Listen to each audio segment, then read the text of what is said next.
அங்க உள்ள தியானத்தெல்லாம் 7ஆம் அறிவு சூரிய படம் பார்த்திருக்கியா? ஆமா, 7ஆம் அறிவு சூர்யா. அதுல பண்ற மாதிரி தியானம் பண்ணி சைனால போய் தியானம் பண்ணி அங்க உள்ள மக்களை மாத்தினாத்தான் இந்தியாவில் உள்ள மக்கள் மாறுவாங்க. சூப்பர்யா. சைனாவுல உள்ள மக்களை மாத்தினாதான் இந்தியாவில் உள்ள மக்கள் மாறுவாங்க.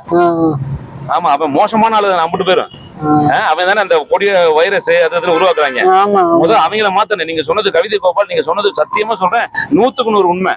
அவங்கள மாத்தினா தான் நம்ம மாற முடியும், நம்ம இந்தியா மாற முடியும், இந்திய மக்கள் மாறுவாங்க. இவங்க அவங்களோட திருட்டு பசங்களா இருக்காங்க இல்லையா? பொம்பளையும் சரி ஆம்பளையும் சரி பிராடு பித்தலாட்டம் பண்றதுல தமிழ்நாட்டு ஆளுக மாதிரி வேற யாரும் இல்லைன்னு நினைக்கிறேனே. யாரும் இல்ல. சைனா மாறிடுச்சுன்னா இந்தியா மாறிடும்.